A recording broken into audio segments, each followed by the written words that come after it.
নাহিদ ইসলামেরা সেই ধারাবাহিকতাতেই তুরস্কের মডেলে বাংলাদেশের সকল তরুণকে একটা ছায়া যুদ্ধে যুক্ত করতে চাচ্ছেন কিনা।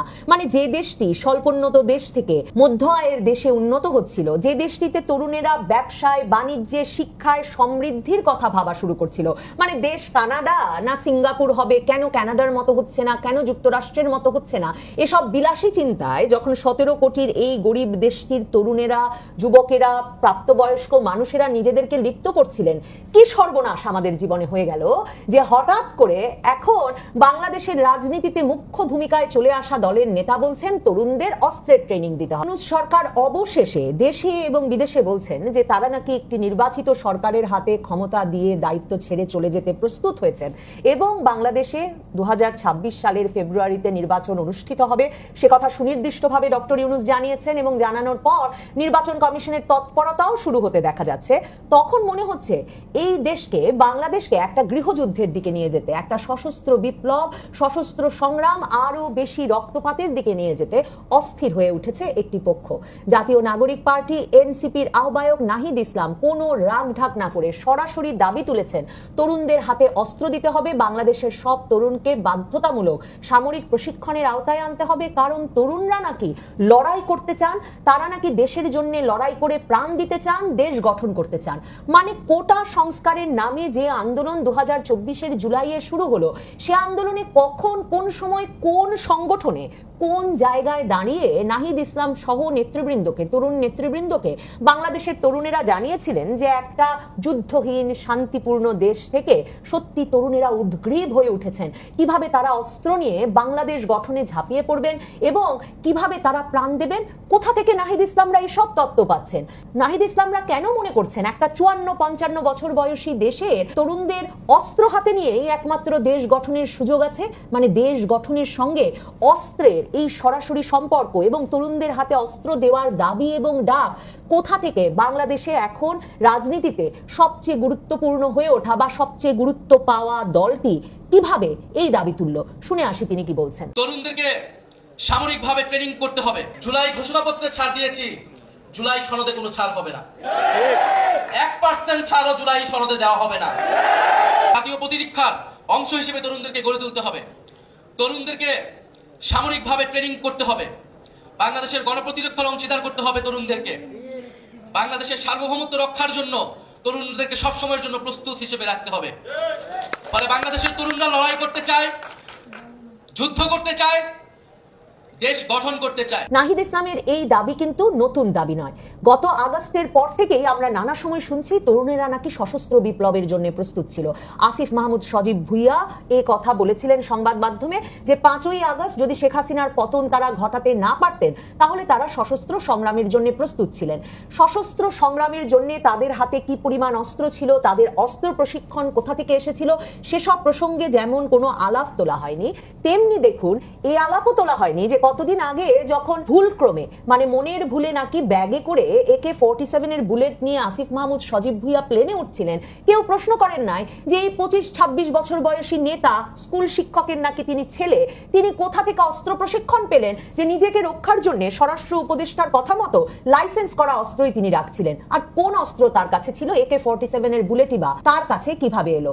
সশস্ত্র সংগ্রামের জন্য এই তরুণরা যে অস্থির হয়ে উঠেছেন তার প্রমাণ নাসির উদ্দিন পাটোয়ারি, এনসিপির আরেক নেতা, তিনি স্পষ্টভাবে মঙ্গলবারে বলে দিয়েছেন যে কোনোভাবেই ফেব্রুয়ারিতে তারা নির্বাচন হতে দেবেন না।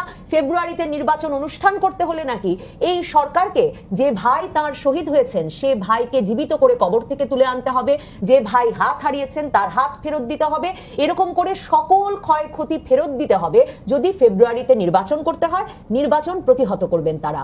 মার্কিন যুক্তরাষ্ট্রের অবস্থা হয়েছে এমন যে ফ্রাঙ্কেনস্টাইন, যে দৈত্য তারা পেলে পুষে বড় করেছেন, এখন সে দৈত্য তাদের কথা শুনছে না। অনেকেই মনে করছেন এই যে অস্ত্র মডেল, সশস্ত্র সংগ্রামের মডেল, সেই মডেল নাহিদ ইসলামেরা ধার করে এনেছেন তুরস্ক থেকে।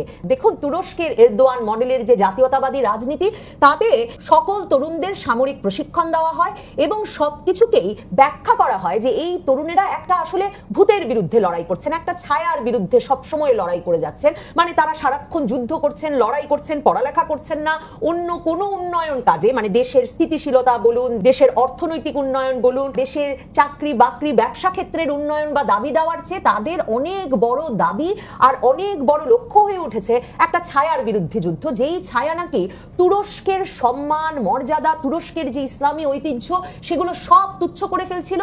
কাজেই এর সব কিছুকে আবার ফিরিয়ে আনা, তুরস্কের একসময় বিশ্বব্যাপী যে প্রভাব ছিল সেই প্রভাব বিস্তার করবার জন্য নাকি সেই সামরিক প্রশিক্ষণপ্রাপ্ত তরুণেরা দশকের পর দশক কাজ করে যাচ্ছেন আর দেশটিকে অস্থিতিশীলতায় পরিণত করছেন।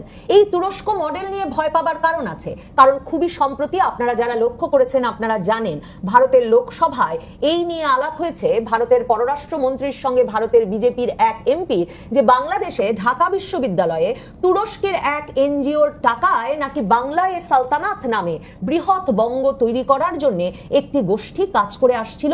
ভারত সরকার সে খবর পেয়েছে, তাদের একটা প্রদর্শনীতে গত পয়লা বৈশাখের সময় যে এই বৃহৎ বঙ্গ বা বাংলায় সালতানাত মানে সেই তুরস্ক মডেলটা ভাবুন, যে আমি একটা বৃহৎ বঙ্গ তৈরি করতে চাই, আমি বঙ্গের মুসলিম বঙ্গের প্রভাব আরো বৃদ্ধি করতে চাই, সেজন্য প্রয়োজনে আমি যুদ্ধ করতে চাই, শহীদ হতে চাই।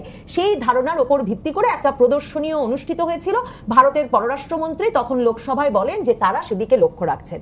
সেই ঘটনার সাথে আপনি যদি মাহফুজ আলমের ডিসেম্বরের ফেসবুক স্ট্যাটাসটা মনে করেন, 16 ডিসেম্বর দেওয়া যে ফেসবুক স্ট্যাটাসে বাংলাদেশের সরকারের এই উপদেষ্টা মাহফুজ আলম বৃহৎ বঙ্গ মানে বর্তমান বাংলাদেশের সঙ্গে মাহফুজ আলম পশ্চিমবঙ্গ, ভারতের বিহার, উড়িষ্যা, সেভেন সিস্টার্স এরকম কিছু অংশকে যুক্ত করে একটা বৃহৎ বঙ্গের ম্যাপ দিয়ে ঘোষণা করলেন, মানে পুরাতন হিসাবে যাকে বাংলা বলে অভিহিত করা হতো সেই বৃহৎ বঙ্গের ম্যাপ ফেসবুক স্ট্যাটাসে দিয়ে ঘোষণা দিলেন যে 16 ডিসেম্বরে বাংলাদেশে আংশিক স্বাধীনতা অর্জিত হয়েছে। ওই ইঁদুরে কাটা বা ওই খণ্ডিত স্বাধীনতায় খুশি হওয়ার কিছু নাই। মাহফুজ আলম বললেন এবার প্রাণ দিতে হবে, শহীদ হতে হবে নাকি বৃহৎ বঙ্গ স্থাপনের জন্য। এখন নাহিদ ইসলামেরা সেই ধারাবাহিকতাতেই তুরস্কের মডেলে বাংলাদেশের সকল তরুণকে একটা ছায়া যুদ্ধে যুক্ত করতে চাচ্ছেন কিনা, মানে যে দেশটি স্বল্পোন্নত দেশ থেকে মধ্য আয়ের দেশে উন্নত হচ্ছিল, যে দেশটিতে তরুণেরা ব্যবসায় বাণিজ্যে শিক্ষায় সমৃদ্ধির কথা ভাবা শুরু করছিল, মানে দেশ কানাডা না সিঙ্গাপুর হবে, কেন কানাডার মতো হচ্ছে না, কেন যুক্তরাষ্ট্রের মতো হচ্ছে না, এসব বিলাসী চিন্তায় যখন 17 কোটির এই গরিব দেশটির তরুণেরা, যুবকেরা, প্রাপ্তবয়স্ক মানুষেরা নিজেদেরকে লিপ্ত করছিলেন, কি সর্বনাশ আমাদের জীবনে হয়ে গেল যে হঠাৎ করে এখন বাংলাদেশের রাজনীতিতে মুখ্য ভূমিকায় চলে আসা দলের নেতা বলছেন তরুণদের অস্ত্রের ট্রেনিং দিতে হবে।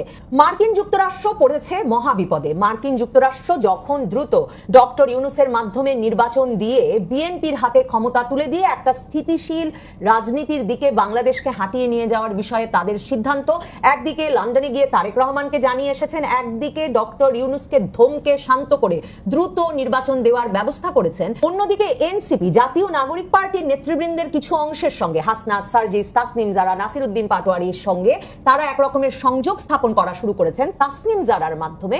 সে সময় নাহিদ ইসলাম, আক্তার হোসেনরা একদম বেঁকে বসেছেন।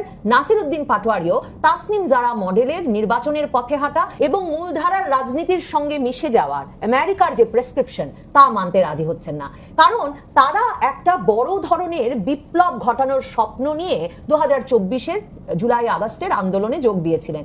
2024-এর জুলাই আগস্টের আন্দোলন যে শুধুমাত্র এই মূলধারার রাজনীতিকে বজায় রেখে আগের বাংলাদেশেই নতুন নির্বাচনের জন্য নয়, সেটা আবারও জুলাই ঘোষণাপত্রের পর স্পষ্ট করা শুরু করেছেন এনসিপির নেতৃবৃন্দ।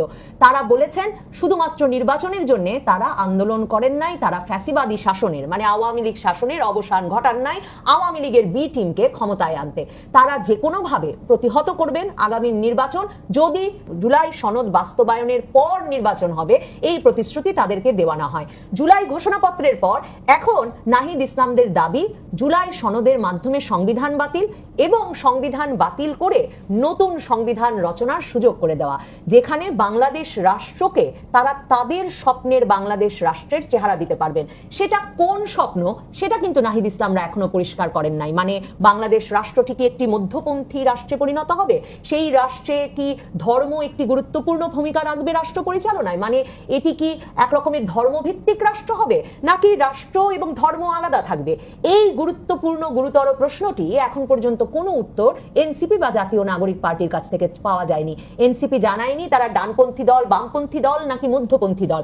এখন পর্যন্ত এমনকি নতুন বাংলাদেশের ইশতেহার বলে যে অবদ্ধ কথামালার, মানে যে কথামালার কিছুই বোঝা যায় না, যে রাষ্ট্র নতুন বাংলাদেশের স্বপ্ন প্রকাশ করেছেন নাহিদ ইসলাম ৩রা আগস্ট, সেখানেও পরিষ্কার হয় নাই ঠিক কোন ধরনের সরকার, কোন ধরনের রাষ্ট্র পরিচালনার নীতির মাধ্যমে এ কাজ করতে যাচ্ছেন নাহিদ ইসলামেরা। নাহিদ ইসলামদেরকে আসলে পেছন থেকে শক্তি, অর্থ, অস্ত্র যোগাচ্ছে তাহলে কারা? মার্কিন যুক্তরাষ্ট্র এখন অত্যন্ত পাজল হয়ে পড়েছে, দ্বিধান্বিত হয়ে পড়েছে, বিভ্রান্ত হয়ে পড়েছে এবং কিছুটা আতঙ্ক এবং সংশয়ের মধ্যে পড়েছে। তাসনিম জারার ব্যবস্থাপনায় জাতীয় নাগরিক পার্টি এনসিপিতে মার্কিন যুক্তরাষ্ট্রের সবচেয়ে ঘনিষ্ঠ যেই ব্যক্তি, সেই তাসনিম জারার মাধ্যমে নাহিদ ইসলাম এবং আক্তার হোসেনকেও মার্কিন রাষ্ট্রদূত নিয়ে গিয়েছিলেন তার বাসায় তাদের মনোভাব বুঝতে। নাহিদ ইসলাম এবং আক্তার হোসেন পরিষ্কার বলে এসেছেন তারা সংবিধান বাতিল না হলে এবং জুলাই সনদে সংবিধান বাতিলের মাধ্যমে নতুন সংবিধান প্রণয়নের জন্য গণপরিষদ নির্বাচনের দিকে হাঁটার কথা না থাকলে তারা নির্বাচনের পথে বাংলাদেশকে বা ডক্টর ইউনূস সরকারকে হাঁটতে দেবেন না। মার্কিন রাষ্ট্রদূত স্বভাবতই আরো হকচকিয়ে গিয়ে তাদের যে ব্যক্তিকে তারা বসিয়েছিলেন নতুন বাংলাদেশ গড়ে তোলার ঘটনার নেতৃত্ব দিতে, সেই মার্কিন নাগরিক আলী রিয়াজকে ডেকে এনেছিলেন মার্কিন রাষ্ট্রদূত তার বাসায় জানতে যে তারা কি করে সামাল দেবেন ভাবছেন। মার্কিন নাগরিক, মার্কিন প্রফেসর আলী রিয়াজ, যিনি এই সংস্কার পরিকল্পনা একটা এনজিও স্টাইলে ঐকমত্য কমিশনের বৈঠকে বসে করছিলেন, তার উপর এখন চাপ দ্বিমুখী। একদিকে জাতীয় নাগরিক পার্টি, জামায়াতে ইসলামী সহ দলগুলো বলছে জুলাই সনদকে আইনি ভিত্তি দিতে হবে, জুলাই সনদে সংবিধান পরিবর্তনের ব্যবস্থা থাকতে হবে, জুলাই সনদের মাধ্যমে যে নির্বাচন, সে নির্বাচনে উচ্চকক্ষ এবং নিম্নকক্ষে আনুপাতিক প্রতিনিধিত্ব পদ্ধতিতে নির্বাচন দিতে হবে।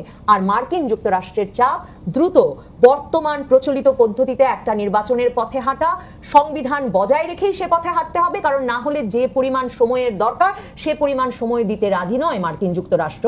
এবং মার্কিন যুক্তরাষ্ট্র মনে করছে জাতীয় নাগরিক পার্টি আর জামায়াতে ইসলামীর দিকে গেলে এই বাংলাদেশের রাজনীতি তাদের হাতছাড়া হবে বহু বহু বছরের জন্য। আর কোন পক্ষে বাংলাদেশ, সে খেলায় হঠাৎ করে তাদের আরেক শত্রু, চিরশত্রু এবং সামরিক শক্তিধর শত্রু তুরস্ক হয়তো জোরে সোরে প্রকাশ্যে ঢুকে পড়বে বাংলাদেশের রাজনীতিতে। বাংলাদেশের রাজনীতিতে তুরস্ক বহু বহু বছর ধরে যে গুরুত্বপূর্ণ ভূমিকা রাখছে সেটা বোধহয় অনেকেরই খেয়াল করবার কথা বা খেয়াল করা উচিত ছিল।